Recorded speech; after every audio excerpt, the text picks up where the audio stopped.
அனைவருக்கும் வணக்கம். இன்றைய தினம் மற்றும் ஒரு ஆரோக்கியம் நிகழ்ச்சி வாயிலாக உங்கள் அனைவரையும் சந்திப்பதில் பெருமகிழ்ச்சி. பொதுவாக எங்களுடைய உடலுடைய தேக ஆரோக்கியம் என்பதுதான் அனைத்திற்கும் அடித்தளமாக இருக்கும். ஏனென்று சொன்னால் எங்களுக்கு பொதுவாக சொல்வார்கள் சுவர் இருந்தால் தான் சித்திரம் வரையலாம் என்று. அந்த சுவர் போன்ற எங்களுடைய தேக ஆரோக்கியம் என்பதும் மிகவும் அவசியமானது. அந்த அடிப்படையில் ஆரோக்கியம் நிகழ்ச்சியில் இன்றும் நாங்கள் ஒரு குறிப்பிட்ட விடயம் தொடர்பாக பேச காத்திருக்கின்றோம். பொதுவாகவே இவ்வாறான வயிற்று வலி என்று வருகின்ற போது நாங்கள் பலர் அலட்சியமாக ஓரிரண்டு தடவைகள் எங்களுக்கு வருகின்ற வயிற்று வலியை அலட்சியமாக எடுத்துக்கொண்டு செல்வதுண்டு. ஆனால் அந்த வயிற்று வலி என்பதன் பின்னால் எவ்வாறான பிரச்சனைகள் இருக்கக்கூடும், அதற்கான நிவாரணங்கள் என்ன என்பது பற்றியெல்லாம் இன்றைய தினம் ஆரோக்கியம் நிகழ்ச்சி கலந்துரையாட காத்திருக்கிறது. இதற்காக எங்களோடு இணைந்து கொள்கின்றார் டாக்டர் புவனேந்திரநாதன் ஆதவன் அவர்கள். இவர் விசேட சத்திர சிகிச்சை நிபுணர், கழுபோவில போதனா வைத்தியசாலையில் சேவையாற்றுகின்ற ஒருவர். இவரோடு தான் இன்றைய தினம் ஆரோக்கியம் நிகழ்ச்சியில் நாங்கள் வயிற்று வலி பற்றியதான பல்வேறு விடயங்களையும் கலந்துரையாட காத்திருக்கின்றோம். வணக்கம் டாக்டர். வணக்கம். பொதுவாகவே இந்த வயிற்று வலி என்று வருகின்ற போது குழந்தைகள் தொடக்கம் பெரியவர்கள் வரையும் இருக்கக்கூடிய ஒரு பொதுவான பிரச்சனையாக இருக்கின்றது. அதற்கு எந்த விதமான வேறுபாடுகளும் இல்லை. ஆனால் அந்த வயிற்று வலி என்பதில் பல்வேறு வேறுபாடுகள், அதற்கு பின்னணி என்று பல காரணங்கள் இருக்கக்கூடும் என்பதாக தெரிகின்றது. அந்த அடிப்படையில் ஆரம்பத்தில் வயிற்று வலி என்பது எவ்வாறான ஒரு பிரச்சனையாக இருக்கின்றது மருத்துவத்துறையை பொறுத்தவரையில், அதை பற்றி கூறுங்கள். என்னுடைய சத்த சிகிச்சை, அதாவது பொது சத்த சிகிச்சை என்ற முறையில் ஜென்ரல் சர்ஜன்ஸ் கூடுதலாக நாங்கள் ஃபேஸ் பண்ணுற ஒரு பிரச்சனை வந்து அந்த வயிற்று வலியோட வர பேஷண்ட்ஸ் தான். மற்றதில் வந்து வயிற்று வலின்ற முக்கியத்துவம் பார்க்க, அப்போ பொது ஜென்ரல் சர்ஜிக்கல் வார்டில் அப்டமினல் பெயினோட வார கிட்டத்தட்ட 60% பேஷண்ட்ஸை நாங்கள் பார்க்கோம். அந்த காலில் புண்கள் அதுகளோட வாரது, வேறு தைராய்ட் போன்ற அந்த கட்டிகள், மார்பில் வரக்கூடிய கட்டிகள், அப்படியான பிரச்சனையோட வாரவையோட கம்பேர் பண்ணும்போது வயிற்று வலியோட வந்து அட்மிட் பண்ணுறவர்கள்லாம் கூடுதல் பெர்சன்டேஜாக அனுப்பினோம் ஒரு கேஷுவாலிட்டி நாளில். இதில் நான் விபத்து சேவையை விட சொல்கிறேன். அவசர சிகிச்சை பிரிவு, அதாவது விபத்துகளால் வராத, விபத்துக்கள் அல்லாத அட்மிஷன் பார்த்தீங்களா இருந்தால் இந்த வயிற்று வலி ஒரு முக்கியமான பிரச்சனை. அதில் நீங்கள் சொன்ன மாதிரி இது வந்து ஒவ்வொரு வயதினரையும் ஒவ்வொரு காரணத்தால் வருது. இந்த வயிற்று வலி சிறுவர்களில் வரக்கூடிய வயிற்று வலிக்கு ஒரு காரணம் இருக்கும்.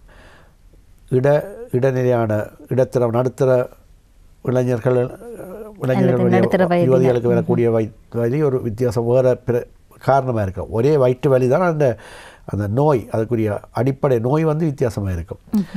வயது முதிர்ந்தவர்களுக்கு வரக்கூடிய வயிற்று வலி வேறு ஒரு காரணங்களாக இருக்கலாம். இதை விட ஆண் பெண் என்று பார்க்க அதில் பல வித்தியாசங்கள். ஏனென்றால் வயிற்று குழியில் உங்களுக்கு தெரியும் பல வகையான எங்களுடைய மெயினான இந்த சமீபாட்ட தொகுதின உறுப்புகளும் அந்த குடல் பகுதியும் அதோடு சேர்ந்த சுரப்பிகளும் இருக்கிறதோட பெண்களில் இனப்பெருக்க உறுப்புகள் இருக்கின்றன, கருப்பை, சினைப்பை போன்ற உறுப்புகள். ஆண்கள்லையும் அதை விட சிறுநீரகங்கள் இருக்கின்றன. அதை விட பெருநாடி, பெருநாளம் என்கின்ற அந்த இரத்த குழாய்கள், அவைகள் சம்பந்தமான பிரச்சனைகளும் எங்களுக்கு வயிற்று வலியில் வரலாம். இதை விட முக்கியமான விஷயம் என்னென்றால் வயிற்றை சுற்றி இருக்கின்ற தோலுக்கு உட்பட்ட கொழுப்பு படையாக இருக்கட்டும், தசை தொகுதியாக இருக்கட்டும், வயிற்று வயிற்று சுவரை ஆக்குகின்ற தசைகள், அதை விட முள்ளந்தண்டு, எங்களுடைய பேக் போன்னு சொல்லுவோம், அது ஸ்பைனல் கோடு போகின்ற ஸ்பைனல் வெர்டிபிரல் கோலம், அதுன்ற முக்கியமான நாரி முள்ளெலும்புகளும் இந்த அது வரக்கூடிய பிரச்சனைகளும் வயிற்று வலி மாதிரியான ஒரு தோற்றப்பாட்டோடு வரலாம். அப்போ வயிற்று வலின்னு ஒரு நோயாளிங்கிற வார்டுக்கு அட்மிட் பண்ணிக்க வயது, ஆண் பெண், அதை விட நாங்கள் எந்த உறுப்பிலேருந்து எப்படியான பிரச்சனை கண்டுபிடிக்க வேணும். ஏன்னா ஒரே மாதிரியான வார 2 பேர், ஒரே வயிற்று வலியோட வார 2 பேரில் 2 பேரும் சரியான முறையில் நாங்கள் அடையாளம் கண்டு யார் பிரச்சனையான உண்மையான யாரில் அந்த சீரியஸ் பிரச்சனை கண்டுபிடிக்காமல் விட்டு அவரை சொல்ல உயிராபத்து கூட வரலாம். மற்றொரு ஆள் தேவையில்லாமல் ட்ரீட் பண்ணால் தேவையில்லாமல் ட்ரீட் பண்ணுறதால கூட பிரச்சனை வரலாம். அப்போ சில வயிற்று வலியும் நாங்கள் சாதாரணமான ஒரு வலி மாத்திரையோடு அவரை ட்ரீட் பண்ண வேணும். அதுக்கு தேவையில்லாமல் சர்ஜரி செய்யக்கூடாது, டயக்னோஸை பிள்ளையாக செய்யக்கூடாது. கட்டாயம் ஓப்பன் பண்ண வேண்டிய விஷயத்தை நாங்கள் ஓப்பன் பண்ணாமல், சர்ஜரி செய்ய வேண்டியதை செய்யாமல் பிட் போட்டு கொஞ்சம் தாமதித்தால் சில வேளை பேஷண்ட்டை கூட இழக்க வேண்டிய இல்லை ஏதாவது பாரதமான காம்ப்ளிகேஷனுக்காக போகக்கூடியதாக இருக்கும். ஆனால் அப்படின்னால இந்த வயிற்று வலியோட வாரவே நாங்கள் மிகவும் அதுக்கு ஒரு படிமுறை இருக்கின்றது. எல்லாத்துக்கும் ஒரு சிஸ்டமேட்டிக்காக நாங்கள் அனலைஸ் பண்ணி சரியான டயக்னோசிஸை அப்போ கண்டுபிடிக்கணும். அதுக்கப்புறம் அந்த வயிற்று வலின்ற தன்மை, வயிற்று வலி ஏற்பட்ட விதம், அந்த வயிற்று வலியை கொண்டு வந்த அந்த நபருடைய ஃபேமிலி ஹிஸ்ட்ரி, சோஷியல் ஹிஸ்ட்ரி, அவருடைய ஏஜ், எல்லாம் அவருடைய தொழில், அவருடைய உணவு பழக்க வழக்கங்கள், அவருடைய தீய பழக்க வழக்கங்கள் எல்லாம் ஒரு குழுமமாக சேர்ந்து தான் நாங்கள் கலெக்டிவாக இன்ஃபர்மேஷன் எடுத்து தேவையான சில இன்வெஸ்டிகேஷன்ஸ், அதாவது பரீட்சைகள் செய்வதன் மூலம், அதாவது உங்களுக்கு தெரியும் அல்ட்ராசவுண்ட் ஸ்கேனாக இருக்கலாம், ஒரு யூரின் டெஸ்ட்டாக இருக்கலாம், ஒரு பிளட் டெஸ்ட்டாக இருக்கலாம், அல்லது சிடி ஸ்கேனாக இருக்கலாம். அப்படியான டெஸ்ட்டுகள் மூலம் சரியான டயக்னோஸை மிகவும் குறுகிய காலத்துக்கு கண்டுபிடித்து அவசரமான விஷயங்களுக்கு அவசரமான முறையில் சர்ஜரி மூலம் அதை நிவர்த்தி. குறிப்பாக என்ன சொல்லுவாங்கன்னா அப்பெண்டிசைட்டிஸ், ஒரு ஆளுக்கு அப்பெண்டிசைட்டிஸால் அப்பெண்டிசைட்டிஸோட கூட ஆள் வயிற்று வலியோடு வரலாம். அப்போ உடனடியாக அதை டயக்னோஸ் பண்ணி விதின் சர்டன் ஹவர்ஸ் அந்த அப்பெண்டிக்ஸை நாங்கள் அகற்ற வேணும். இல்லாவிட்டால் அதால் வரக்கூடிய காம்ப்ளிகேஷன்ஸ் உயிராபத்தை கூட ஏற்படுத்தலாம். அப்போ வயிற்று வலிங்கிறது அவ்வளோ ஒரு முக்கியத்துவமான விஷயம். அதாவது ஜென்ரல் சர்ஜிக்கல் செக்ஷனில் எங்களோட சர்ஜிக்கல் வார்டில் அது ஒரு முக்கியமான பிரச்சனை.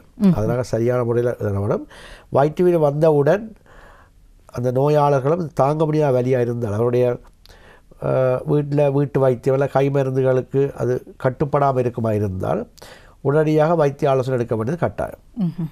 ஆமாம், ஒரு வயிற்று வலி என்று நாங்கள் சாதாரணமாக எடுத்துக்கொண்டு செல்வதற்கு பின்னால் இருக்கக்கூடிய விடயங்கள் பற்றி பேசி இருக்கின்றோம். அதேவேளை எவ்வாறான வயிற்று வலிகள், அந்தந்த அறிகுறிகளுக்கு ஏற்ப அவை என்ன நோய்களுக்கான காரணிகளாக இருக்கக்கூடும் என்பது பற்றியெல்லாம் தொடர்ச்சியாக பேச காத்திருக்கின்றோம் ஆரோக்கியம் நிகழ்ச்சியில். அந்த அடிப்படையில் நீங்கள் வயிற்று வலியின் தன்மை பற்றி பேசியிருந்தீர்கள் இல்லையா டாக்டர்? குறிப்பிட்டிருந்தீர்கள் அந்த தன்மை என்பது கூட வெவ்வேறு நோய்களுக்கான அறிகுறியாக இருக்கக்கூடும் என்பதாக. ஆகவே வயிற்று வலி என்று நாங்கள் பொதுப்படையாக கூறிவிட்டாலும் அதில் பல தன்மைகள் வேறுபடுகின்றன. அதுவும் ஒவ்வொருவருடைய வயது அடிப்படையில் கூட அதனுடைய தன்மைகள் மாறக்கூடிய வாய்ப்பு இருக்கின்றது. ஆகவே அதை பற்றி எங்களுக்கு தெளிவுபடுத்த முடியுமா? இதில் நாங்கள் அந்த வயது அடிப்படையில் பார்க்க அந்த குழந்தைகளுக்கு ஏற்படக்கூடிய வயிற்று வலியை நாங்கள் அந்த தன்மையை அறிய முடியாது. குழந்தைகளும் மிகவும் வயது முதிர்ந்தவர்களும் மனநோயாளர்கள், மன ரீதியாக பாதிக்கப்பட்டவர்களும் வயிற்று வலி என்று சொல்லி வரும்போது அவருடைய இது எப்படியான வயிற்று வலி, இது எரிவாக இருக்காது, பேர்னிங் பெயினா அல்லது உங்களை காலிக் பெயின்னு சொல்லுவாங்க, அதை சொல்ல அதை ஒரு விட்டு விட்டு வரக்கூடிய ஒரு முறுவல் தன்மையான பெயினா அல்லது ஒரு ஏக்கிங் பெயினா, அப்படியான தன்மையை நாங்கள் அவர்களை கேட்டு அறிய முடியாது. அவர்கள்ட்ட அது விளங்காது, அந்த கேள்விக்கு ஆன்சர் எடுக்க முடியாது. ஈவன் பெற்றோர் கூட சொல்ல முடியாது குழந்தைகள். ஆனபடியான ஒரு நடுத்தர வயது அல்ல ஓரளவு வயது நேரத்தான் நாங்கள் அதை இந்த தன்மையை பற்றி கேட்கலாம்.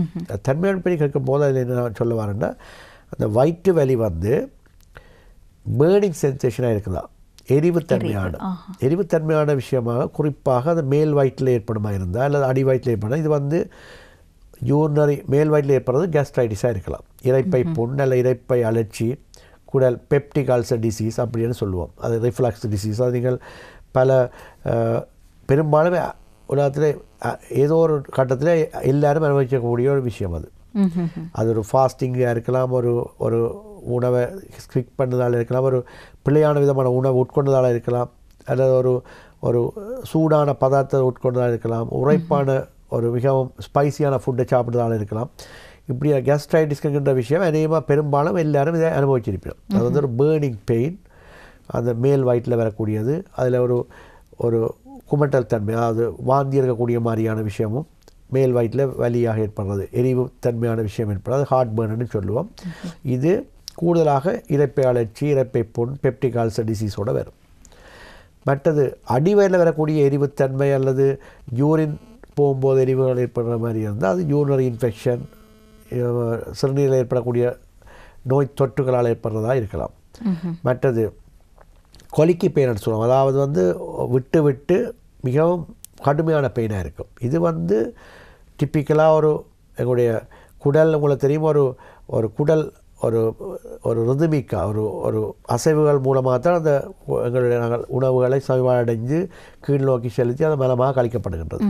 அப்படியான அந்த மூமெண்ட்ஸை பெரிஸ்டால்சிஸ்ன்னு சொல்லுவோம். அது வந்து ஒரு அலை போல் குடல் சுருங்கி விரிஞ்சு கொண்டு இருக்கும், குடல் பகுதி எல்லாம். அந்த சுருக்கம் விரிவுகளில் ஏதாவது ஒரு இர்ரெகுலாரிட்டி ஏற்பட்டு ஒரு இடத்துல பிளாக் ஏற்பட்டு அந்த ஒரு பிளாக் ஒரு தடைக்கு ஒப்சஷனுக்கு எதிராக குடல் மிகவும் ஃபோர்ஸ்ஃபுல்லாக அதை தன்னுடைய உணவு பதார்த்தங்களை செலுத்த எத்தடிக்கும் போது ஒரு கொலிக்கி பெயின் வரலாம். அது சொல்கிறோம் இன்டர்சல் ஒப்ஸ்ட்ரக்ஷனால் வர்றது. இது வந்து பித்தப்பையில் கற்கள் ஏற்பட்டு பித்தப்பையில் இருக்கிற பித்தம் சுரக்க முடியாமல் பித்த காலில் அடைப்பு ஏற்படும் போதும் இந்த பிலியரி கொலிக்குன்னு சொல்லுவோம். அந்த பிளாக்குக்கு எதிராக ஒரு லியூமென் இருக்குது, ஒரு குழாய் இருக்குது, குழாயில் ஒரு தடை இருக்குது. அந்த தடையை தாண்டி அந்த பொருளையோ திராவகத்தை செலுத்த முற்படும் போது தசைகள் மிகவும் பலமாக சுருக்கமடையும். அந்த டைமில் வாரது தான் கொலிக்கு பெயின். அது டிப்பிக்கலாக ஒப்ஸ்ட்ரக்ஷனில் வரும். அது பவல் ஒப்ஸ்ட்ரக்ஷனாக இருக்கலாம், பிலியரி கொலிக்காக இருக்கலாம், ஸ்டோன் கிட்னிலேருந்து வர ஸ்டோனால் யூரின் பேசேஜில் வரக்கூடிய ஒப்ஸ்ட்ரக்ஷனாலேயும் வரலாம். இது யூரிட்ரிக் கொலிக்கான்னு சொல்லுவோம். அப்போ இது நாங்கள் அந்த இதை அதாவது இந்த தன்மையை கேட்கும்போதே எங்களுக்கு தெரியும் எந்த சிஸ்டத்தில் எந்த இடத்துல பெயின் ஏற்படுகின்றது. எங்களுக்கு தெரியும் பித்த பையன்னா வலது பக்கத்தில் மேல் மூலையில் இருக்குமென்னு தெரியும், அப்பெண்டிக்ஸ் வலது கீழே இருக்குமென்னு தெரியும், மற்ற சிறுநீரகங்களும் சிறுநீர் குழாய்களும் எங்களோட வயிற்றின் பிற்பகுதியில் இருக்கும், இடுப்பு பகுதியில் இருக்கும், கீழ் நோக்கி போகும். அப்போ இடுப்பு வலியும் கீழ் நோக்கி ஒரு வலியும் ஏற்படுமா இருந்தால் ரேடியேஷன் சொல்லுவோம். இது சிறுநீரகத்தில் ஏற்படக்கூடிய கற்களால் ஏற்பட்டு கண்டுபிடிக்கலாம். அப்போ உங்களுக்கு விளங்குது இந்த ஒவ்வொரு பெயினின் தன்மையை பொறுத்து நாங்கள் அந்த டயக்னோசிஸை கண்டுபிடிக்கலாம். அப்போ அந்த டயக்னோசிஸை ஓரளவுக்கு நாங்கள் ஊகித்தாத்தான் இந்த பேஷண்ட் உடனடியாக ஒரு சிடி ஸ்கேன் செய்யணுமா அல்லது இவருக்கு தனியொரு கொஞ்சம் பாராசிட்டமால் அல்லது ஒரு வலி மாத்திரைகளை கொடுத்து அந்த வலியை ஆட்டி அவரை பேருந்து நாங்கள் வீட்டுக்கு அனுப்பி பேருந்து கிளினிக்கில் பார்க்கலாம்னு டிசைட் பண்ணலாம். அப்போ இல்லாட்டி தேவையில்லாமல் எல்லாருக்கும் சிடி ஸ்கேனும் அல்ட்ராசவுண்ட் ஸ்கேனும் வெளியினா அங்கே ஒரு பெரிய கியூவே இருக்கும். நான் சொல்கிறது ஈவன் ப்ரைவேட் செக்டர்லேயும் அப்படி தான் இருக்குது. கவர்மெண்ட் செக்டரில் எங்களுக்கு அவ்வளவோ ஒரு எங்களுக்கு அதை கட்டுப்படுத்த முடியாது. எல்லோரும் பார்களுக்கு நாங்கள் இலவசமாக முழு சேவைகளும் வழங்க வேணும். அப்போ நாங்கள் அதில் உடனே வகைப்படுத்த வேணும். யாருக்கு உண்மையாக ஸ்கேன் பண்ண வேணும், யாருக்கு பிளட் டெஸ்ட் செய்ய வேணும், யாருக்கு ஒன்றும் செய்ய தேவையில்லை, அவருக்கு மருந்தை கொடுத்து வீட்டு அனுப்பலாம். அப்போ அதுக்கு இந்த வலியின் தன்மையை வடிவாக கேட்டு அறிய வேணும். அதுக்கு பேஷண்ட் ஒத்துழைக்க வேணும், பேஷண்ட் உண்மையை சொல்ல வேணும், சரியான முறையில் அதை விளங்கப்படுத்தணும். எரியிற பெயினை போய் இல்லை டாக்டர் எனக்கு முறுக்கி விட்டு வருதுன்னு சொன்னால் நாங்கள் பிள்ளையாக யோசிப்போம்.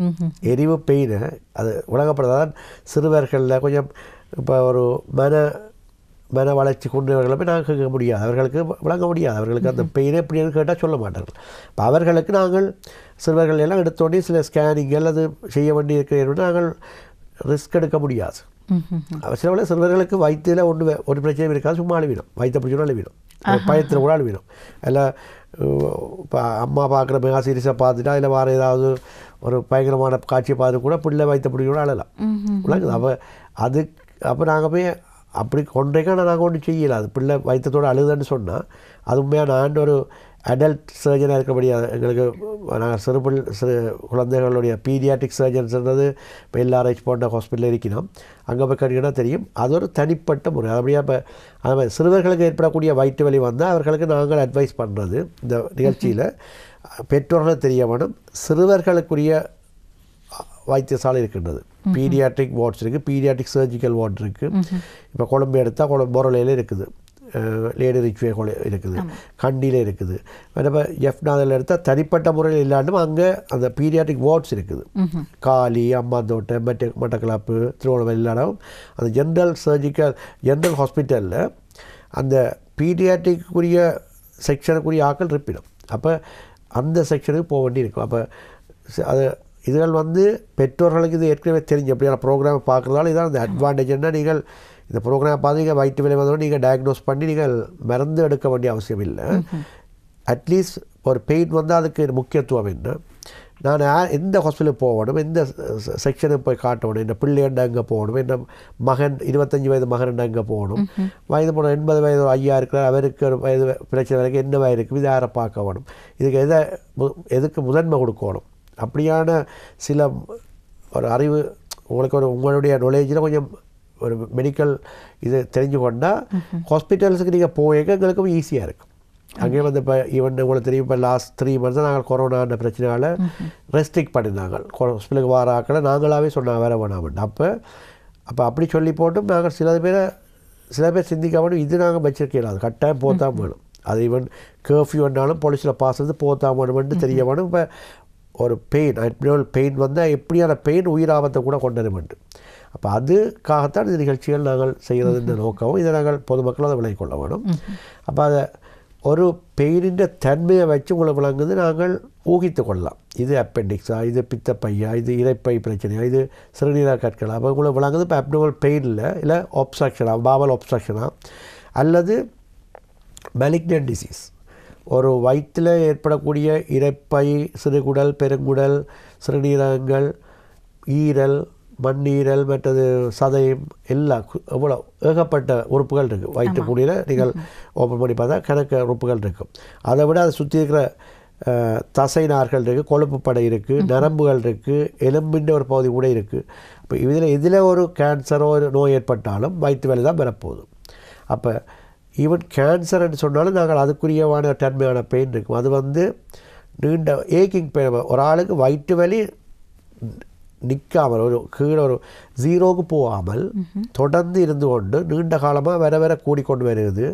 இடக்கிட இந்த கொலிக்கு பெயின் பேர்னிங் செஞ்சு இருக்குன்னா இது ஒரு நீண்ட கால ஒரு தொற்று அல்லது ஒரு புற்றுநோயாக இருக்கக்கூடிய அது கூட இருக்குது. அப்போ அதுகள் குறிப்பாக இந்த ஆல்கஹால் கூட எடுத்து பெங்க்ரியடைட்டிஸ்ன்னு கேள்விப்பட்டிருப்போம்.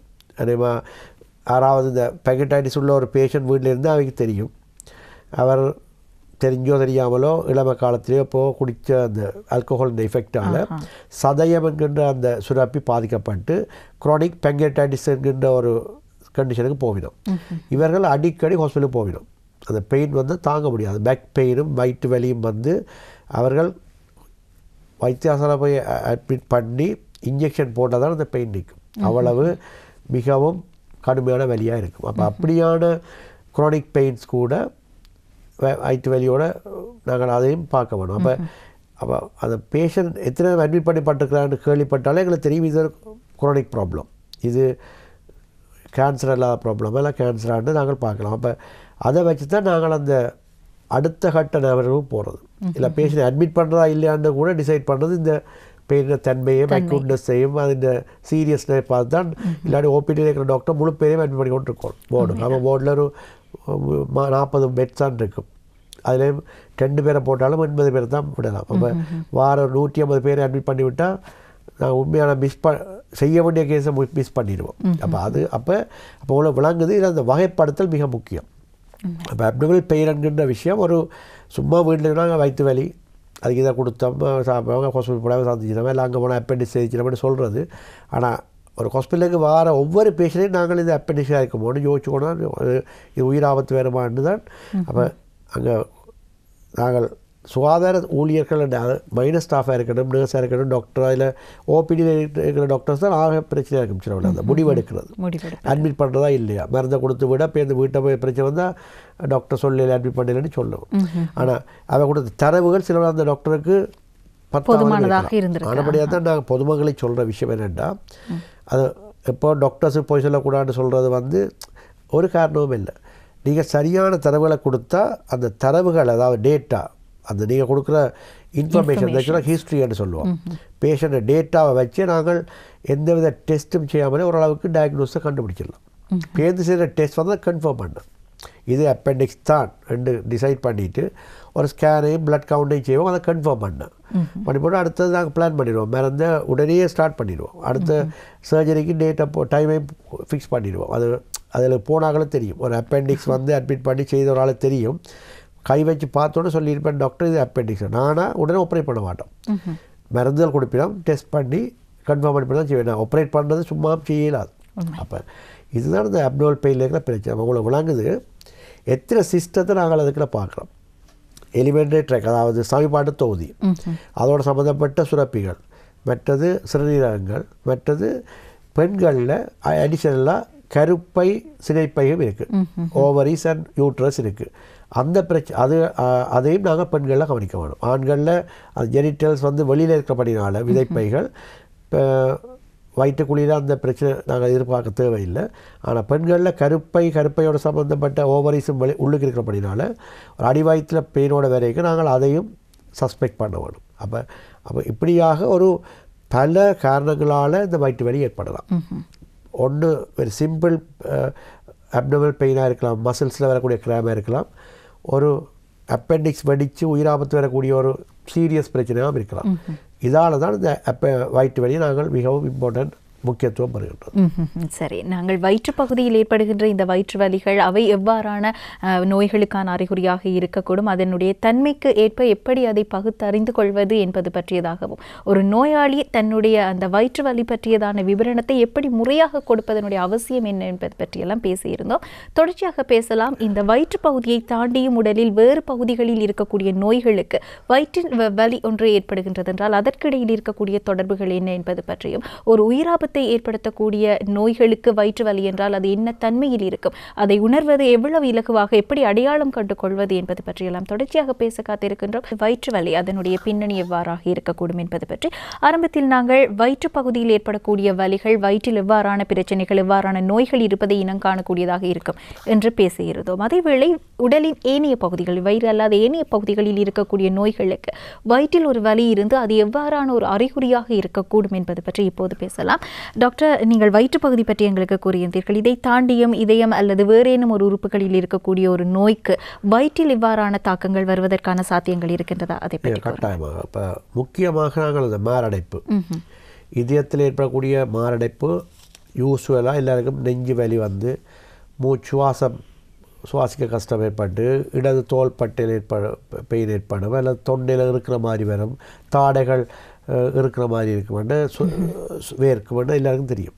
இது ஹார்ட் அட்டாக்ன்ற விஷயம் எல்லாருக்கும். ஆனால் மார்படைப்பு, அந்த ஹார்ட் அட்டாக் என்கின்ற விஷயம், அந்த இதயம் என்கின்றது எங்களுடைய வயிற்றறையை பிரிக்கின்ற சுவரில் இருக்கின்றது. பிரிமெண்ட் அகடு இருக்கின்ற டயஃப்ரத்தில் சிட்டிங், இந்த ஹார்ட் சிட்டிங் ஒன்று டயஃப்ரம். அப்போ இதயத்தின் கீழ்ப்பகுதியில் ஏற்படக்கூடிய மாரடைப்பு, இதய தசையின் இறப்பு, அது வயிற்று வழியாக கூட வரலாம். ஒரு அப்ப அப்டோமல் பெயின் மாதிரி கூட, ஒரு கேஸ்ட்ரைட்டிஸ் பெயின் மாதிரி கூட இதய மாரடைப்பு ப்ரெசன்ட் பண்ணலாம். அப்போ ஒரு ஆளுக்கு வயிற்று வலி, மேல் வயிற்றில் வரைக்கும் நான் இது கேஸ்ட்ரைட்டிஸ், இதுக்கு ஏதாவது ஒரு ஆசிட்டாக குறையக்கூடிய ஏதாவது கேஸ்ட்ரைட்டிஸ் கொடுக்குற சிரப் அல்லது டேப்லெட்டை போடுவோம் என்று சொல்லிட்டு எடுத்துகிட்டு இருக்கக்கூடாது. அப்படி எடுத்து ஹார்ட் அட்டாக்கால் உயிரை இழந்தவர்கள் கனப்பேற்ற ஹிஸ்ட்ரி எங்களுக்கு தெரியும். அவரை இப்போ இந்த கொண்டே டூ லேட் சில ஓபிடி நாங்கள் அந்த உயிரை கொடுக்க வேண்டிய கட்டங்கள் இருந்திருக்கு. ஆனப்படினால ஒரு ஆளுக்கு மேல் வயிற்றில் கேஸ்ட்ரைட்டிஸ் மாதிரி சிவியர் பெயின், ஒரு மூச்சு விட கஷ்டமாக ஒரு வரை வந்து அது கேஸ்ட்ரைட்டிஸ் என்று கண்டுபிடிக்க முதலாவதாக இசிஜி எடுத்து அது ஒரு இதயத்தோடு சம்மந்தப்பட்ட பிரச்சனை அல்ல என்பதை நிரூபிக்க வேண்டும். எந்த ஒரு டாக்டரும் முதல் அது செய்வினோம். ஆனால் நாங்கள் என்ன செய்யணும், டாக்டர்கிட்ட போகாமல் நாங்கள் இந்த கேஸ்ட்ரைட்டிஸ் ட்ரீட்மெண்ட் எடுத்து போட்டு போவோம்னு நினைச்சா தான் பிரச்சனை வரும். அப்போ அது ஒரு முக்கியமான விஷயம். அப்போ வயிற்று வலி என்று வரைக்கும் தனியாக வயிற்றில் இருக்கிற உறுப்புகளால் மட்டும்தான் வர வேண்டது 100% இல்லை. மற்றது என்ன ஒரு விஷயம் என்னென்னா, சில பேருக்கு எங்கள் எல்லாருக்கும் நுரையீரல்களும் நுரையீரல் அடிப்பகுதி நாங்கள் முழு உச்சுவாசம் அடையும் போது வயிற்றறைக்குள்ளே வரலாம், வயிற்றறைன்ற பகுதிக்கு வரலாம், அந்த லெவலுக்கு வரலாம். அப்போ நுரையீரலின் அடியில், அதாவது பேஸ் ஆஃப் த நுரையீரல்னு சொல்லுவோம், கீழ்ப்பகுதியில் வரக்கூடிய நிமோனியாவாக இருக்கலாம், நுரையீரலில் வரக்கூடிய எந்த ஒரு பெயினும் வயிற்றறையில் கூடிய அப்டோமல் பெயின் மாதிரி ப்ரெசென்ட் பண்ணலாம். அதாவது பக்கத்தில் ஏற்படுற வயிற்றறையின் மேற்பகுதியில் ஏற்படுற பெயின் மாதிரி ப்ரெசென்ட் பண்ணலாம். இது வந்து நிமோனியாவில் அல்லது சளிச்சுரங்கள் ஏற்படும் போது. மற்றது நான் முதலே சொன்ன மாதிரி இந்த ஸ்பைனல் கார்ட், அதாவது வெர்டிபிரல் காலம், அதில் ஏற்படக்கூடிய பெயின் கூட அந்த நரம்புகள் வயிற்றறைக்கு சப்ளை பண்ணுறபடினால வயிற்று வலி மாதிரி வரலாம். இதில் முதுகு எலும்பில் ஏற்பட்ட வெடிப்பு அல்லது நரம்புகள் ஏற்படக்கூடிய ரூட் பெயின், அதுகள் நரம்பு, ஈவன் சில பேருக்கு நரம்பு பொக்களிப்பாடு ஏற்பட்டிருக்கலாம். நீங்கள் கேள்விப்பட்டிருப்பீங்க. நரம்பு பொக்களிப்பாடுன்றது ஹெர்பிஸ் சோஸ்டர்னு சொல்லுவோம். சிக்கன் பாக்ஸ், அதாவது பொக்குளிப்பாடுகின்ற அந்த அம்மை வருத்தம் வந்தவர்களுக்கு அந்த வைரஸ்கள் சிலது ரொடிமெண்ட்ரியாக இருந்து அந்த நபர் வந்து வீக்காக இருக்கும்போது திருப்பி மறுதளிக்கிறேன்னு சொல்லுவோம். அது திருப்பி ரிலாப்ஸ் ஆகி நரம்பு பொக்குளிப்பான் மாதிரி வயிற்றில் வலியோட வயிற்றில் சில ரேஷ், ஒரு எக்ஸிமா ரேஷ் மாதிரி வரலாம். அப்போ இது நரம்பு பொக்குளிப்பான் கூட வயிற்று வலியோடு வரலாம். அப்போ அப்படியான விளங்குது வயிற்றறையில் இருக்கிற உறுப்புகள் அல்லாத வேறு தொகுதியில் ஏற்படக்கூடிய பிரச்சனைகளும் வயிற்று வலியோடு வரலாம். அப்போ இது நாங்கள் அதுகளையும் கவனமாக இருக்க வேணும். அதால் தான் இந்த வயிற்று வலி வரும்போது ஒரு நாங்கள் மேக்சிமம் ஒரு 2 நாள் பார்க்கலாம். அது அதுக்கு கூடுதலாக உங்களுக்கு அந்த வலி குறையாமல் இருந்தால் கட்டாயமாக வைத்திய ஆலோசனை எடுக்க வேணும். அதேவேளை டாக்டர், நீங்கள் கூறுகின்ற போது இந்த இரைப்பை அழற்சி அல்லது பித்தப்பை அழற்சி இவை போன்றவற்றுக்கு தனித்தனியாக இந்த வயிற்று வலிகளினுடைய அறிகுறி எப்படி இருக்கும், அதை இனங்கண்டு அதற்கான நிவாரணத்தை அதாவது சிகிச்சை முறைகளை வழங்குவதென்றால் அதற்கு எவ்வாறான கவனம் செலுத்த வேண்டியிருக்கும், அதை பற்றி கூறுங்கள். நாங்கள் முதல் சொன்ன மாதிரி ஒரு ஆள் வயிற்று வலி என்று வரும்போது இரைப்பை அழற்சிக்குரிய வயிற்று வலிக்குரிய அந்த தன்மைகளை அறிந்து கொள்ளலாம். இருக்கிற அமைவிடம், அதன் தன்மை, அது எரிவுத்தன்மையானது, உணவு உட்கொள்ளாமல் இருக்கும்போது அல்லது ஒரு லஞ்சை கொஞ்சம் பிட் போடும்போது அந்த கேட்க தெரியும் எப்போ பெயின் வருது, இல்லை இரவில் படுத்தா அப்புறம் வருது. அப்படியான சில தரவுகளை வைத்து இது இரைப்பை அழற்சின்னு கண்டுபிடிக்கலாம். அதை நாங்கள் கன்ஃபார்ம் பண்ணுறோன்னா நாங்கள் கட்டாயமாக எண்டோஸ்கோப் செய்ய வேண்டியிருக்கும். எண்டோஸ்கோப் ஒன்று செய்ய வேண்டியிருக்கும். அதை விட அல்ட்ராசவுண்ட் ஸ்கேனும் செய்வோம். அல்ட்ராசவுண்ட் ஸ்கேன் ஏன் செய்வதுன்னு சொன்னால் இந்த இரைப்பை அழற்சிக்குரிய அந்த பெயின் மாதிரி பித்தப்பையில் இருக்கிற கற்களாலேயும் ஏற்படலாம். அப்போ அதை பார்க்குறதுக்கு மேலே எண்டோஸ்கோப் மூலம் தான் நாங்கள் இரைப்பை அழற்சியை நேரடியாக விஷுவலைஸ் பண்ணலாம். மற்றது இரைப்பையில் இருக்கக்கூடிய புண்கள் இருந்தால் அதை கூட டயக்னோஸ் பண்ணுறது இது எண்டோஸ்கோப் மூலமாக. அந்த 2 டெஸ்ட்டையும் செய்து கன்ஃபார்ம் பண்ண பிறகு அதுக்குரிய ட்ரீட்மெண்ட் இருக்குது. அந்த இரைப்பையில் இருக்கக்கூடிய அழற்சி முக்கியமான காரணம் ஒன்றில் ஆசிட், அதாவது அமிலம் கூடுதலாக சுரக்கின்றது, அல்லது அமிலம் சுரக்கும் போது இரைப்பையில் சாப்பிட்ற அந்த உணவுகள் இல்லாத தன்மை, அல்லது அந்த அமிலத்தை பாதுகாக்கக்கூடிய அந்த உள்ளுக்கு இருக்கிற உச்சுவரை பாதுகாக்கிற மியூக்கோசான்ற அந்த படையில் இருக்கக்கூடிய நலிவுத்தன்மை அல்லது இயலாமையால் இந்த ஆசிட் நோமலாவான ஆசிட் கூட எங்களை இரைப்பையை தாக்கலாம். இதுக்காக நாங்கள் ஆசிட் செக்ரீட்டரை குறைக்கக்கூடிய டேப்லெட்ஸை கொடுக்கலாம், ஆன்டாசிட்ஸ்ன்னு சொல்லுவோம். அதை விட அசிடிட்டியை நியூட்ரலைஸ் பண்ணக்கூடிய அல்கலைன் ப்ராடக்ட் நாங்கள் சிறப்பாக கொடுப்போம். இப்படி தான் அந்த இரைப்பை அழற்சிக்குரிய ட்ரீட்மெண்ட்டை நாங்கள் பிளான் பண்ணுவோம். ஆனால் இரைப்பை புண் இருக்குமா இருந்தால் அது இன்னும் ஒரு படி மேல் சென்று அதை நாங்கள் பயாப்சி செய்ய வேண்டியிருக்கும். ஏனென்றால் இரைப்பையில் வரக்கூடிய கேன்சர் கூட, இரைப்பை புற்றுநோய் கூட இரைப்பை புண் மாதிரியாக தோற்றப்பாட்டோடு வரலாம், வந்து பேர்ந்து கேன்சராக வெளிப்படலாம்.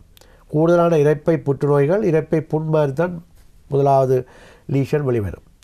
அப்போ இரைப்பை புண் இருக்குமா இருந்தால் கட்டாயமாக எண்டோஸ்கோப் செய்து அதில் சதை பரீட்சை, அதாவது பயாப்சி செய்ய வேணும்.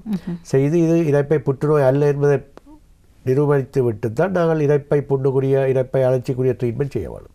அப்போ ஒரு ஆளுக்கு இரைப்பை அழற்சிக்குரிய தன்மைகளோட வயிற்று வலி வந்தால் அந்த டாக்டரோ சர்ஜனோ சொல்லிடும் உங்களுக்கு எண்டோஸ்கோப் செய்யணும், அல்ட்ராசவுண்ட் ஸ்கேன் செய்யணும். நான் இந்த ப்ராக்டிக்கலாக பொதுமக்கள் வர்ற பிழைகளை இதில் சொல்லுவார். நிச்சயமாக. ஏன்னா டாக்டர்ஸ் வர்ற பிள்ளையா டாக்டர்ஸ் தான் சொல்ல வேணும், நான் வர்ற பிள்ளையா நான் திருத்திக் கொள்ளணும். ஆனால் இந்த ஒரு பப்ளிக் பார்க்குற பிரச்சனை ப்ரோக்ராமில் நான் பேஷண்ட்ஸ் என்னென்ன பிள்ளைகளை முடியணும் அதை வேறு ஆக்கள்டையும் அதை முடிவிடும், அதை விடக்கூடாதுன்னு சொல்கிறேன். அது உங்களுக்கு நன்மைக்காகத்தான். உங்களுக்கு வார நீங்கள் சரியான தரவை கொடுத்து டாக்டர் உங்களுக்கு சொல்கிறால் உங்களுக்கு கேஸ்ட்ரைட்டிஸாக இருக்கலாம், இல்லை இரைப்பை புண்ணாக இருக்கலாம், இல்லை இது சீரியஸான ஒரு இரைப்பை புற்றுநோயை கூட காட்டலாம்னு சொல்லி ஒரு எண்டோஸ்கோப் செய்வீங்கோ அல்லது செய்யுங்கோ அல்லது ஸ்கேன் பண்ணுங்கன்னு சொன்னால் அதை நீங்கள் ஏதோ ஒரு கதை பிட் போடலாம். டாக்டருக்கு இன்றைக்கு நாளே செய்ய முடியாது, வாரக்கிழமை டேட் சொல்லுங்க வாரன்னு ஏதாவது சொல்லலாம். செய்யவே மாட்டேன், எனக்கு அது பயம் என்று சொல்லக்கூடாது. பட் இன்னும் ஒரு காரணம் சில பேர் சொல்ல, அந்த ப்ரைவேட் செக்டருக்கு வரவர் இதுக்கு எவ்வளோ காசு செலவாகுமா, எதுக்கு எவ்வளோ காசு இல்லை அப்படி சொல்கிறது. அது மிகவும் நான் இந்த நாட்டில் நாங்கள் இலவச மருத்துவம் மனைகள் எல்லா அரசு மருத்துவமனைகள்லையும், அதாவது ஒவ்வொரு டிஸ்ட்ரிக்ட்லேயும் டிஸ்ட்ரிக்ட் ஜெனரல் ஹாஸ்பிட்டலில் 2 சர்ஜிக்கல் யூனிட், எண்டோஸ்கோப் யூனிட் எல்லாம் நல்ல டெவலப்டாக இருக்குது. உங்களுக்கு ஃப்ரீயாக தான் நாங்கள் செய்கிறது ரெடியாக இருக்கிறோம். அப்போ நீங்கள் கட்டாயம் ஒரு சரி அவசரத்துக்கு இப்போ நீங்கள் ஒரு தனியார் மருத்துவர்கள் ஆலோசனைக்கு போனாலும் கன்சல்டேஷனுக்கு போனாலும் உங்களை செய்ய வேண்டிய டெஸ்ட்டுகள் அதுக்குரிய பண வசதி கூட இல்லாட்டில் அது செய்யாமல் வர்றது சரியான பிள்ளை. ஆனப்படினாலும் நீங்கள் பேர்ந்து அந்த டாக்டர் அந்த மருத்துவரே உங்களுக்கு ஒரு ஒரு ஒரு கடிதம் மூலம் உங்களை அரச மருத்துவரை போக சொல்லி தருவார். அது மூலம் அங்கே ஒரு சிஸ்டம் ஒன்று இருக்குது. நீங்கள் ஓபிடியில் போய் அந்த சர்ஜிக்கல் கிளினிக்கை பதிஞ்சு நீங்கள் ஃப்ரீயாக உங்களுக்கு ஒரு இலவசமான முறையில் முழு கம்ப்ளீட் டெஸ்ட் செய்து அதில் ஏதாவது கண்டுபிடிச்சி அதுக்கு ட்ரீட்மெண்ட்டை கூட ஃப்ரீயாக எடுக்கலாம். ஆனப்படினால நீங்கள் வர்ற பிழை என்னென்னா ஒன்றில் பிட் போடுறதில் ஓரிரு நாட்கள் ஒரு கிழமை பிட் போடுறது நான் பரவாயில்லை, அது கூட அப்படி இல்லாமல் இருந்தால் நல்லா. ஆனால் அது செய்யாமல் விடக்கூடாது முதலாவது. 2வது ப்ரைவேட்டில் தான் செய்வார்னு சொல்லி அதை செய்யாமல் விடக்கூடாது. கவர்மெண்ட் ஹாஸ்பிட்டலில் ஃப்ரீயாக செய்யலாம், இலவசமான வசதிகள் இருக்குது. மற்றது இன்னும் ஒரு விஷயம், நீங்கள் நினைக்கக்கூடாது அரசாங்க வைத்தியசாலையில் இலவசம் பண்ணு போட்டு அங்கே நாங்கள் தரக்குறைவாக செய்யலாம் வேண்டும். அங்கேயும் ஃபர்ஸ்ட் கிளாஸ் எண்டோஸ்கோப்ஸ் இருக்குது, ஃபர்ஸ்ட் கிளாஸ் லேப்ரோஸ்கோப் இருக்குது, எல்லாம் தனியார் வைத்தியசாலை எப்படி இருக்கோ அப்படி தான் நாங்கள் 2 நாள் ஆப்ரேட் பண்ண முடியும் எங்களுக்கு தெரியும். நாங்கள் தனியார்லேயே நான் ஆப்ரேட் பண்ணேன்னா நாங்கள் கவர்மெண்ட் ஹாஸ்பிட்டலே ஆப்ரேட் பண்ணுவேன். எல்லா இடம் இருக்க இன்ஸ்ட்ருமெண்ட்ஸ் எல்லாம் ஒரே தரமாக தான் இருக்கும். அதில் எந்த வித பிரச்சனையும் இல்லை. கொஞ்சம் சன நெரிசல் இருக்கலாம், கொஞ்சம் காலதாமதங்கள் இருக்கலாம். ஆனால் உங்களுக்கு சரியான மருத்துவ முறையில் எந்த விதமான இலக்கப்பாடும் இல்லை. அது மிகவும் தெளிவாக இருக்க வேணும். ஏன்னா நான் பார்த்த பேஷண்ட்ஸில் நாங்கள் என்ன பர்சனல் அனுபவத்தை வச்சு சொல்கிறேன், கன பேர் தாங்களாக கன்சல்டேஷனுக்கு வந்துட்டு அல்ல டாக்டர்கிட்ட வந்துட்டு வேறு முடிவுகளை தாங்கள் மாற்றிக்கொள்வது, சொல்கிற முடிவை அக்செப்ட் பண்ணுறதில்லை. ஏன் அக்செப்ட் பண்ணுறதில்லைன்னு டாக்டர் சொன்னால் பரவாயில்லை. டாக்டர்கிட்ட ஓவர்ட்டு கேட்டு தங்களோட முறைப்படி தான் நாங்கள் ட்ரீட்மெண்ட் செய்கிறது. அந்த சில டெஸ்ட்டில் செய்யாமல் அது பிள்ளையான உங்களுக்கு அந்த பேஷண்ட்டுக்கு தான். அப்படின்னா நீங்கள் அதை அந்த இதை வடிவான முறையில் நீங்கள் கையாள வேணும். அதில் வேலை கவனமே இருக்க வேணும். அதேவேளை இந்த குடல் வளரி அலர்ச்சி இது பற்றியதாக, ஏனென்றால் அது தொடர்பாக நாங்கள் அதிகம் பேசியாக வேண்டிய ஒரு உயிராபத்தை ஏற்படுத்தக்கூடிய ஒரு விடயம். ஆகவே அதை பற்றி கூறுங்கள் டாக்டர். குடல் வளரி அலர்ச்சி தான் அப்பெண்டிசைட்டிஸ் வரக்கூடிய பெயின் வந்து மிக குறுகிய காலத்தில் ஏற்படும். ஓரிரு நாட்களுக்கு ஏற்படும். 2-3 நாட்கள் பிந்திய மருந்துகள் எடுத்துகிட்டு வந்துச்சுன்னா அது கொஞ்சம் பிரச்சனையான இதாக இருக்கலாம். அப்பெண்டிக்ஸ் ரப்ஷர் ஆகி கூட வரலாம். மறுபடியும் ஒரு 2 நாட்களுக்குள்ளே அவர்கள் வலி கூடி வயிற்று வலி வாமிட்டிங் இருக்கும். அதாவது அந்த வயிற்று வலியோடு நாங்கள் அசோசியேட்டட் சிம்டமும் பார்க்கணும். காய்ச்சல் இருக்கும், வாந்தி எடுப்பினம், அதுக்கு மோஷன் பசி இருக்காது, சாப்பிட முடியாது, சாப்பிடோட பெயின் கூடும். அந்த அப்படி வரும்போது கிளினிக்கலாகவே டயக்னோஸ் பண்ணிடலாம். நாங்கள் பிளட் டெஸ்ட், யூரின் டெஸ்ட் எல்லாம் ஸ்கேன் பண்ணி கன்ஃபார்ம் பண்ணியாச்சு. அப்போ கட்டாயமாக அப்பெண்டிசைட்டிஸ் வந்து கண்டுபிடிச்சா 100% நாங்கள் அப்பெண்டிக்ஸை அகற்ற வேணும். அகற்றினால்தான் அதில் மிக விரைவாகவும் இஃபெக்டிவாகவும் அந்த அப்பெண்டிசைட்டிஸ்லேருந்து நாங்கள் விடுபடலாம். ஆனால் ஒரு சில காரணங்களுக்காக நாங்களே டிசைட் பண்ணலாம், இது இவருக்கு இப்போ சர்ஜரி செய்யப்படும். அதாவது ஒரு ஹார்ட் அட்டாக் வந்து ஒரு வயது போனவர், அவருக்கு அனஸ்தீசியா கொடுக்க முடியாது. லங்ஸில் இப்போ டிபி அல்லது வேறு லங்ஸ் ப்ராப்ளம் உள்ள ஒரு ஆளுக்கு, வீசிங் உள்ள ஒரு ஆள், ஏதாவது ஒரு காரணத்தால் அனஸ்தீசியா கொடுத்து அவரை அனஸ்தீசியா ரிவர்ட் பண்ணுறது கஷ்டமாக இருக்கும். அது உயிராபத்தை ஏற்படுத்தப்பட நாங்களாகவே டிசைட் பண்ணுவோம். சர்ஜரி செய்யாமல் நல்ல ஹை எண்ட் ஆன்டிபயோட்டிக்ஸ் கொடுத்து அந்த இன்ஃபெக்ஷனை கண்ட்ரோல் பண்ணிவிட்டு போய் அவரை அனஸ்தீசியா சர்ஜரிக்கு ஏற்ற மாதிரி ப்ரிப்பேர் பண்ணிட்டு செய்யலாமட்டு. அது 100-2-3 ஆக்கள்லாம் நாங்கள் செய்வோம். மற்றும்படி கூடுதலாக அப்பெண்டிசைட்டிஸ் இளம் பராயத்தில் தான் வரும். சிறுவர்களுக்கும் மிடில் ஏஜில் தான் வரும். அவர்கள் எல்லோரும் ஃபிட்டானவர்கள், சர்ஜரிக்கு தகுதியாக தான் இருப்பினோம். அதில் வரக்கூடிய பிரச்சனை பெற்றோர் பயப்பட்டு டாக்டருக்கு ஆப்ரேஷன் செய்யாமல் மருந்தெடுப்ப பண்ணுறது, அல்ல அந்த பிள்ளையோ அந்த பேஷனே பயத்தில் வேணாமன்னு சொல்லி இதுன்றது, தனி ஆன்டிபயோட்டிக் எடுக்கிறது, அது கொஞ்சம் அவ்வளவு இஃபெக்டிவாக இல்லை. அப்பெண்டிசைட்டிஸ் வந்தால் கட்டாயம் சர்ஜரி செய்யத்தான் வேணும். செய்யாவிட்டால் பண்ண நாங்கள் சொல்ல முடியாது. ஏன்னா நாங்கள் சில பேருக்கு ஆன்டிபயோட்டிக்கை கொடுத்து வீட்டை போய் சொல்லி பேர் 1 மந்தாலையும் கூப்பிட்டு செய்ய வேண்டிய கட்டங்கள் இருக்குது சில காரணங்களுக்காக. ஆனால் ஆப்ரேஷன் செய்யக்கூடிய எல்லா தகுதியும் இருந்து பேஷண்ட்டை பெற்றோரோ செய்ய வேணாம்னு தடுக்கிறது அது விரும்பத்தகாத விஷயம். அப்போ குடல் வளரி அலர்ச்சின்ற ஒரு டயக்னோஸ் கண்டுபிடிச்சிட்டா, கன்ஃபார்ம் பண்ணிட்டா, கட்டாயமாக அந்த கண்டுபிடிச்சது வித்தின் 24 ஹவர்ஸுக்குள்ளே அந்த குடல் வளரியை ஏதாவது ஒரு ஆப்ரேஷன் பண்ணுறது. இப்போ நாங்கள் லேப்ரோஸ்கோப்பில் தான் கூட செய்கிறோம். இவன் இந்த இரைப்பை அலர்ச்சி கூட இப்போ நாங்கள் சொன்ன மாதிரி எண்டோஸ்கோப் மூலம் ஒரு விதமான ரத்தம் கூட வராது. அந்த எண்டோஸ்கோப் செய்ய உங்களுக்கு ஒரு ப்ளீடிங் கூட இருக்காது. கொஞ்சம் டிஸ்கம்ஃபர்ட் இருக்கலாம். அந்த குழாய் விழுங்கி கேமரா போட்டு பார்க்க 10-5 நிமிஷம் எடுக்கும். அதே மாதிரி அப்பெண்டிக்ஸும் நான் பழைய மாதிரி வயிற்றில் பெரிய வெட்டு காயம் ஓப்பனாக செய்ய வேண்டிய அவசியம் இல்லை. இப்போ லேப்ரோஸ்கோப் இருக்குது. லேப்ரோஸ்கோப் மூலம் செய்ய உங்களுக்கு அந்த ஸ்கார் கூட வடிவாக தெரியாது. ஆப்ரேஷன் முடிஞ்சு 6 கிழமையில் உங்களுக்கு ஆப்ரேட் பண்ண இடங்களை கூட கண்டுபிடிக்க முடியாது. அவ்வளோத்துக்கு மினிமல் இன்வேசிவாக வெரி லேட்டஸ்ட் டெக்னாலஜியில் நாங்கள் செய்யக்கூடிய இருக்குது அப்பெண்டிசெக்டமி லேப்ரோஸ்கோப்பில். அப்போ எனக்கு இப்போ கொடுக்குற மயக்க மருந்துகள் கூட அந்த முந்தின மாதிரி வித்தியாசமான அந்த கெமிக்கல்ஸ் வெரி எஃபெக்டிவ். அந்த குறிப்பிட்ட நேரத்துக்கு மட்டும் கொடுத்துட்டு அகல் முழிக்கப்படக்கூடிய they will come out from the anaesthesia. அதெல்லாம் இப்போ வெரி அட்வான்ஸ்டாக இருக்கிறபடினால நீங்கள் பயப்பட தேவையில்லை. அப்போ இதில் வந்து அதை நாங்கள் ஒரு 30-40 வருஷத்துக்கு முதல் அந்த பெற்றோர் தங்களுடைய அப்பாவுக்கு நடந்த விஷயத்தை அவருக்கு அப்பாவுக்கு அப்பெண்டிசைட்டிஸ் செய்யக்கிறதான் அவருக்கு பிரச்சனை வந்து கனகாலமாக ஹாஸ்பிட்டல் இருந்தவர் அதால் என்ன பிள்ளைக்கு செய்யாத கூட சொல்கிறது. இப்போ எத்தனையோ ஜெனரேஷனுக்கு பிறகு எவ்வளவோ நாங்கள் நவீன மருத்துவ துறைகளில் முன்னேறின பிறகு அப்படியான முடிவுகள் எடுக்கிற பிள்ளை. ஆனால் இப்போ நவீன முறையிலையும் ஏதாவது ஒரு காம்ப்ளிகேஷன் வரனா வரலாம், அது எங்களுக்கு என்னென்ன காம்ப்ளிகேஷன் வரலாம், வந்து எப்படி டேக்கிள் பண்ண கூட எங்களுக்கு தெரியும். எல்லாம் 100% சரியாக நடக்கும்னு நாங்கள் சொல்லலை. ஆனால் நாங்கள் அந்த தேவையெல்லாம் பயந்து செய்ய வேண்டிய செய்யாவிட்டு அது காம்ப்ளிகேஷனால் உயிராபத்து வாரது உண்டாக்குறது சரியான ஒரு கவலைக்குரிய விஷயம். அது நாங்கள் கவனமாக இருக்கணும். அப்போ குடல் வளரி அலட்சியன்ற விஷயம் ஒரு அப்டோமல் பெயினில் கண்டுபிடிச்சு குடல் வளரி அகற்ற சர்ஜரி லேப்ரோஸ்கோப்பியில் செய்து தான் அந்த கம்ப்ளீட் 100% என்னது குடல் வளரி எடுத்த உடனே அப்பெண்டிக்ஸ் அகற்ற உடனே வித்தியாசம் தெரியும். அடுத்த நாள் பேஷண்ட் நாங்கள் வீட்டுக்கு அனுப்பக்கூடிய மாதிரி இருக்கும். அப்போ அது கன பேர் அந்த சர்ஜரிக்கால போய் வந்தாக்களை கேட்டால் தெரியும். இது வந்து நான் இதில் சொல்ல வேண்டிய அவசியம் இல்லை. நீங்கள் லேப்ரோஸ்கோப்பில் அப்பெண்டிசைட்டிஸ் வந்து ஆப்ரேட் பண்ணாக்களை யாராவது 2-3 பேரை கூப்பிட்டு ஒரு டிவி ப்ரோக்ராம் வச்சு நல்லவன் நான் நினைக்கிறேன். சிறப்பு. அதேவேளை பார்க்க போனால் மருத்துவம் இவ்வளவு தூரம் நவீனத்துவம் அடைகின்றதோ அந்த அளவிற்கு நாங்கள் வெளியிலிருந்து பார்க்கின்ற எங்களுக்கு அது தொடர்பான அந்த புரிந்துணர்வும் அவசியமாக இருக்கின்றது. ஆக மொத்தத்தில் வயிற்று வலி என்று நாங்கள் சாதாரணமாக கடக்கின்ற ஒரு விடயத்திற்கு பின்னால் இருக்கக்கூடிய பாரதூரமான விளைவுகள் அல்லது உயிராபத்தை ஏற்படுத்தக்கூடிய அதனுடைய தன்மை பற்றியெல்லாம் நாங்கள் பேசியிருக்கின்றோம். தொடர்ச்சியாகவும் ஆரோக்கியம் நிகழ்ச்சியில் பல விடயங்களை பேச காத்திருக்கின்றோம். குறிப்பாக வயிற்று வலியோடு கூடிய முதுகு வலி என்பது எப்படி இணைந்து தொடர்பு பட்டு இருக்கின்றது என்பது பற்றியெல்லாம் அடுத்து பேச காத்திருக்கின்றோம். அதற்கு முன்பாக ஒரு விளம்பர இடைவேளை.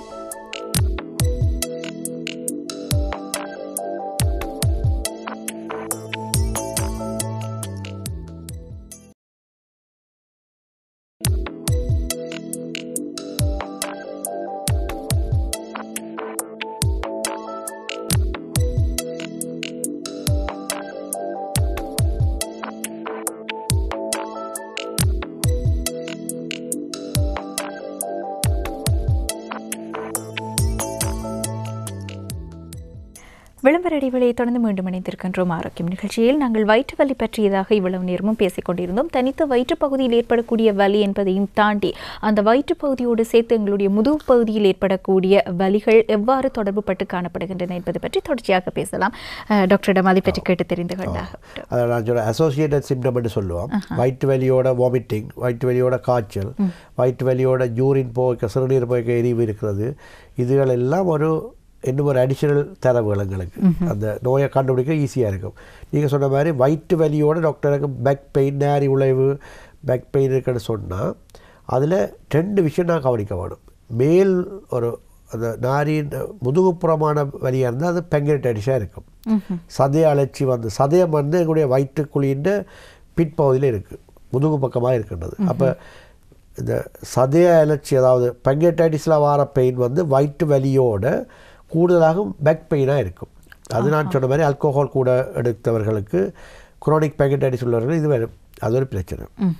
மற்றது நாரி உழைவும் அது வந்து இடுப்பு பகுதியை நோக்கி அந்த நகர்றதும் வயிற்று வலி வாரதும் விட்டு விட்டு வலிக்கிறதும் அப்டோமின் வயிற்றை தொடும்போது நோய் இருக்காது. ஆனால் முதுகுப்புறத்துலேருந்து ஒரு வலி உருவாகி உள்பக்கமாக வந்து ஆண்களுக்கு விதை கூட நோகலாம், விதையில் நோய் இருக்கலாம், அல்ல யூரின் போகும்போது எரிவு இருக்கலாம், அல்ல யூரின் ஒரு ரத்தம் சேர்ந்ததாக ஒரு டார்க் கலராக போக இருந்தால் இது வந்து டிப்பிக்கலாக கிட்னியில் வரக்கூடிய சிறுநீரக கற்கள் 1-2 பாஸ் பண்ணும்போது யூரிட்ரிக் கொலிக்கன்னு சொல்லுவோம். இது வந்து சிறுநீரக கற்களும் யூரினில் வரக்கூடிய கற்களும் ஆலையும் யூரினில் வரக்கூடிய இன்ஃபெக்ஷனாலையும் வரக்கூடியது. அப்போ இது டிப்பிக்கலாக அந்த சிறுநீரக கற்கள் சிறுநீரக தோதியில் வரக்கூடிய பிரச்சனையும் பெங்கிரியஸில் வரக்கூடிய பிரச்சனையும் வயிற்று வலியோடு மட்டும் இல்லாமல் இடுப்பு வலியும் கீழ் நோக்கி இடுப்பின் கீழ்ப்பகுதியிலேயும் வலி ஏற்படக்கூடியதாக இருக்கும். அப்போ அதை நாங்கள் லோயின்ட்டு குரோயின்னு சொல்லுவோம். அப்போ இது தன்மையை விட அது அமைவிடம். ஒரு வயிற்று வலி எந்த இடத்துல ஏற்படுதுன்னு வச்சு கூட நாங்கள் அந்த டயக்னோஸை ஃபோக்கஸ் பண்ணி அதுக்கப்புறம் ஸ்ட்ரெயிட்டாகவே நாங்கள் அதுக்கு எக்ஸ்ரே எடுத்து பார்ப்போம். எக்ஸ்ரேங்கிற விஷயத்தில் தான் அந்த கற்களை கண்டுபிடிக்கலாம். அதில் யூரினை டெஸ்ட் பண்ணுவோம். யூரினில் கற்களுக்குரிய ரத்த துணிக்கைகள் போகின்றதா அல்லது இன்ஃபெக்ஷனுக்குரிய இதுகள் இருக்கான்னு பார்க்கலாம். மற்ற ஈவன் அந்த கால்சியம் ஆக்சிஜன்கிற படிவுகள் கூட யூரினில் போகலாம். அப்போ எங்களுக்கு தெரியும் இது கற்கள்னு சொல்லி அதுக்குரிய ட்ரீட்மெண்ட்டை கொடுக்கலாம். அப்போ தேவையில்லாமல் ஆப்ரேஷன் பண்ண தேவையில்லை. கற்களுக்கு கிட்னியில் ஏற்படக்கூடிய கற்கள், யூரினில் வரக்கூடிய கற்களுக்கு எடுத்த உடனே சர்ஜரி போக வேண்டிய அவசியம் இல்லை. அது மருந்துகளாலேயும் வலி மாத்திரைகளாலேயும் இப்போ அதை வெளியில் அகற்றக்கூடியதாகவும், மற்ற சர்ஜரி அல்லாத முறையில் லேசர் மூலமாக கற்களை உடைத்து வெளியேற்றக்கூடிய முறைகளும் இருக்குது. ஆனால் அப்படின்னா அந்த டயக்னோசிஸ் வெரி இம்பார்ட்டன்ட். அதுக்கு தான் நான் வயிற்று வலியோட பேக் பெயினும் இருக்குமே இருந்தால் நாங்கள் கூடுதலாக சிறுநீரக கற்கள், சிறுநீரக தொகுதியில் ஏற்படக்கூடிய நோய்களால் தான் ஏற்படும். அதில் கற்கள்லாம் முக்கியமான இடம் பெறுகிறது. அது அதற்குரிய வழியில் நாங்கள் அதை வைத்திய ஆலோசனைகளையும் வைத்திய முறைகளையும் பாவிக்கலாம். அதேவேளை வயது சென்றவர்கள் என்று சொன்னால் அவர்களுக்கான சிகிச்சை முறைகள் என்னென்று சொன்னால், இவ்வாறு முதுகு வலி அல்லது வயிற்று வலி என்று வருகின்ற போது அவர்களுக்கு சிகிச்சை முறைகளில் ஏதேனும் மாற்றங்கள் செய்ய வேண்டி ஏற்படுமா? அது கட்டாயமாக அவர்களுக்கு ஒரு சிகிச்சை ஈவன் அப்பெண்டிசைட்டிஸ் அதை கண்டுபிடிச்சாலும் எங்களுக்கு ஒரு டவுட்டு கொண்டு அப்பெண்டிசைட்டிஸ் சேர்ந்து அந்த பெருங்குடலில் கேன்சர் போன்ற புற்றுநோய் போன்ற ஒரு தோற்றப்பாடு இருக்கலாம். வயது ஒரு 65-70க்கும் மேற்பட்ட ஒருவருக்கு வயிற்று வலி வரும்போது அது ஒரு இன்ஃபெக்ஷனாகவோ அல்ல ஒரு கற்களால் ஏற்பட்டதாக இல்லாமல் மேற்கொண்டு ஒருபடி நான் கூட யோசிக்க வேணும், நாங்கள் இதில் ஒரு புற்றுநோயும் இருக்கலாமா என்று. ஆனப்படினால அவர்களுக்கு எடுத்த உடனே அந்த இது டயக்னோஸ் பண்ண உடனே நாங்கள் சர்ஜரி போயிடலாம். 2 காரணம். ஒன்று, புற்றுநோயை அதோடு சேர்ந்து ஒரு புற்றுநோய் இருக்கின்றதை இல்லைன்றதை ப்ரூவ் பண்ண வேணும். ஒரு சிடி ஸ்கேனோ அல்ட்ராசவுண்ட் ஸ்கேனோ செய்ய வேணும். மற்றது அவர்களுக்கு ஆப்ரேஷனுக்கு போகிறதுக்கு மயக்க மருந்து கொடுக்கறதுக்கு பல தடைகள் ஏற்படலாம். ஹார்ட் வீக்காக இருக்கலாம், ஹார்ட் ஃபெயிலியர் இருக்கலாம், லங்ஸில் பிரச்சனை இருக்கலாம், அவருடைய நியூட்ரிஷன் பத்தாமல் இருக்கலாம், அவருடைய உடல் மெலிவு, உடல் அந்த ஒரு ஆப்ரேஷன் செய்த அப்புறம் அந்த வூண்ட் ஹீலிங் பண்ணுமா இல்லையான்னு தெரியாது.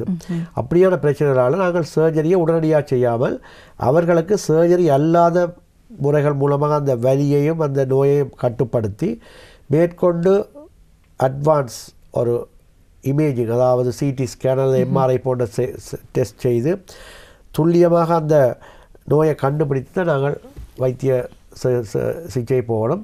இவன் அந்த சர்ஜரி வந்து ஒரு மேஜர் சர்ஜரியாக இருக்கலாம். அப்போ அதுக்கு நாங்கள் ப்ரிப்பேர் பண்ண வேணும். அந்த பேஷண்ட்டை ப்ரிப்பேர் பண்ண வேணும், பேஷண்ட்டை ஃபேமிலியை ப்ரிப்பேர் பண்ண வேணும், எங்களுடைய டீம் சர்ஜன் டீமும் ப்ரிப்பேராக இருக்கணும். அப்போ வயது போனவர்களில் வயது வந்தவர்கள், அதாவது 60 முதியவர்களில் வரக்கூடிய வயிற்று வலி சாதாரண இளைஞர்களில் அல்லது சிறுபிள்ளைகளில் வர மாதிரியா வயிற்று வலியை மேனேஜ் பண்ணுற மாதிரி அக்யூட்டாவோ உடனடியாக நாங்கள் நிவாரணங்களையோ சர்ஜரியை திணிக்க முடியாது. அது கொஞ்சம் அவதானமாக செல்ல வேண்டியது, கொஞ்சம் ஒரு கத்திக்கு மேல் நடக்கிற மாதிரி நடக்க வேணும். அந்த வகையில் டாக்டர், இப்போது வயிற்று வலி என்று வருகின்ற போது நாங்கள் வயிற்று வலி ஏற்பட்ட பின்னான பிரச்சனைகள் பற்றி பேசியிருக்கின்றோம். அந்த வயிற்று வலி வராமல் தடுப்பதற்கான வழிமுறைகள் அதை நிகழ்ச்சியின் இறுதியாக பேசுவது பொருத்தமாக இருக்கும். நல்ல விஷயம். வரமுன் காப்பதான் நல்ல. வயிற்று வலியை ஏற்பட தடுக்கக்கூடிய முறைகளில் பார்க்கக்கூட வயிற்றில் நான் சொன்ன மாதிரி எலிமெண்டரி ட்ராக்ட் சமீபாட்டு தொகுதி தான் கூடுதலாக இருக்கின்றது. அதோட சம்மந்தப்பட்ட உறுப்புகள். நாங்கள் சாப்பிட்ற சாப்பாடை நாங்கள் கவனமாக சாப்பிடுமா இருந்தால் நாங்கள் என்ன சாப்பிடுகிறோமோ அதை பார்த்து இதில் என்னென்ன சாப்பிட்றோம், அதில் எமௌண்ட் என்ன, குவான்டிட்டி என்ன, குவாலிட்டி என்ன சாப்பிட்றோம், எவ்வளோ சாப்பிட்றோம், என்ன டைமுக்கு சாப்பிட்றோம், இந்த 3 விஷயத்தையும் நீங்கள் பார்த்துக்கொள்ளுங்க. சாப்பிட்ற சாப்பாடில் என்ன சாப்பிட்றீங்க, எவ்வளோ சாப்பிட்றீங்க, என்ன மாதிரி டைமிங்கில் சாப்பிட்றீங்க, அது வெரி இம்பார்ட்டன்ட். இது 3ஐயும் கவனித்து ஒழுங்காக சாப்பிட்டு நீங்கள் சாப்பிட்ற சாப்பாடு நல்ல ஆரோக்கியமான ஒரு உணவை நீங்கள் உட்கொள்வீங்களாக இருந்தால் அது பெரும்பாலான வயிற்று வலி இல்லாமல் பண்ணும். மற்றது சாப்பிட்ற மாதிரி உங்களுடைய மலச்சிக்கல் இல்லாமல் டெய்லி அந்த நீங்கள் சாப்பிட்ற சாப்பாடு எல்லாம் ஜீரணம் அடைஞ்சு டெய்லி ஒரு ஆளுக்கு வளமையாக ஒரு நாளைக்கு ஒருக்காவோ 2 நாளைக்கு ஒருக்காவோ அந்த மலம் கழிக்கின்ற கழிப்பு, அந்த மலம் கழிக்கின்ற முறையும் ஒழுங்காக இருக்குமா இருந்தால் அதுவும் வயிற்றில் வரக்கூடிய பல பிரச்சனைகளை இல்லாமல் பண்ணும், வயிற்று வலி இல்லாமல் பண்ணும். 3வது விஷயம், இது நோமலாக நாங்கள் ஆரோக்கியமான உணவுகளை உண்ணுவதோட சிகரெட், ஆல்கோஹால் போன்ற தீய பழக்கங்களுக்கு அடிமையானவர்கள், அது அடிமையாக விரும்புகிற சந்து போனவர்கள் அதை இல்லாமல் பண்ணினீங்களா தடுத்தீங்கன்னா அதாலேயும் இந்த வயிற்றில் பல பிரச்சனைகள் வர. குறிப்பாக ஆல்கோஹாலால் தான் வயிற்றில் ஈரலில் பிரச்சனைகள், சதயத்தில் பிரச்சனைகள், குடலில் கேன்சர், கேஸ்ட்ரைட்டிஸ் எல்லாம் வருது. அப்போ வயிற்றில் வரக்கூடிய பல வலிக்கு காரணம் இந்த ஆல்கோஹால் ஒரு முக்கிய காரணம். கட்டாயம் நீங்கள் ஆல்கோஹாலை நிப்பாட்ட வேணும், அதை எடுக்கவர்கள் நிப்பாட்ட வேணும். இனி அதை எடுக்கலாம் யோசிச்சு ஏதாவது அட்டம் போனால் அதுக்கு போகக்கூடாது, தடுக்க வேணும். சிகரெட்டால் வரக்கூடிய பாதிப்பு வயிற்றில் ஏற்படக்கூடிய புற்றுநோய்கள்லாம் உருவாகலாம். கூடுதலாக சிகரெட் வந்து சுவாச தொகுதியை தான் தாக்கும். ஆனாலும் சிகரெட்டாலேயும் எங்களோட வயிற்றில் சில புற்றுநோய்களை ஏற்படுத்தலாம், அதால் கூட வயிற்று வலி ஏற்படலாம். அப்போ இந்த தீய பழக்கங்கள் இந்த விடுபட்டு ஆரோக்கியமான உணவுகளை சரியான நேரத்துக்கு நீங்கள் எடுத்து உங்களுடைய மலம் கழிக்கின்ற அந்த நித்திய கடமைகளை சரியாக செய்வீங்களா இருந்தால் சிம்பிளாக பல வயிற்று வலியை நிப்பாட்டலாம், பல பிரச்சனைகளையும் விடுபடலாம். ஆமாம், அந்த வகையில் ஒரு உடலில் ஏற்படக்கூடிய வயிற்று வலி அது என்னென்ன நோய்களுக்கு அறிகுறியாக இருக்கக்கூடும் என்பது பற்றியும் அதற்கான சிகிச்சை முறைகள் பற்றியதாகவும், ஒரு வயிற்று வலி என்று வந்து நாங்கள் ஒரு வைத்தியரை சென்று சந்திக்கின்ற போது அது பற்றியதான சரியான விளக்கங்களை நாங்கள் கொடுக்க வேண்டியதன் அவசியம், தற்காலத்தில் அந்த சிகிச்சை முறைகள் இப்படி நவீனத்துவம் அடைந்திருக்கின்றன, இப்படியான பல விடயங்களையும் இன்றைய ஆரோக்கியம் நிகழ்ச்சியில் நாங்கள் பேசியிருக்கின்றோம். அந்த வகையில் எங்களோடு இணைந்து கொண்டிருந்த டாக்டர் ஆதவன் அவர்களுக்கு நாங்கள் இந்த இடத்தில் நன்றிகளை தெரிவித்தாக வேண்டும். நன்றி டாக்டர். நன்றி, வணக்கம். வணக்கம். இன்றைய தினம் ஆரோக்கியம் நிகழ்ச்சியில் எங்களுக்கு நாங்கள் பல சந்தர்ப்பங்களில் இந்த வயிற்று வலி என்பதை பற்றி கேள்விப்பட்டிருந்தாலும் அவ்வளவு தூரம் முக்கியத்துவம் கொடுக்காமல் அல்லது வலி மாத்திரைகளை எடுத்துக்கொண்டு சாதாரணமாக கடந்து விட்டாலும் அதற்கு பின்னால் இருக்கக்கூடிய பாரதூரமான விளைவுகள், நாங்கள் அதை கவனம் செலுத்த வேண்டியதன் முக்கியத்துவம் பற்றியெல்லாம் இன்றைய தினம் ஆரோக்கியம் நிகழ்ச்சியில் பேசியிருக்கின்றோம். இந்த நிகழ்ச்சி உங்களுக்கு பயனுள்ளதாக அமைந்திருக்கும் என்ற நம்பிக்கையோடு இத்தோடு ஆரோக்கியம் நிகழ்ச்சியிலிருந்து நாங்கள் விடைபெறுகின்றோம். மற்றும் ஒரு ஆரோக்கியம் நிகழ்ச்சியில் உங்கள் அனைவரையும் சந்திக்கும் வரை நன்றி, வணக்கம்.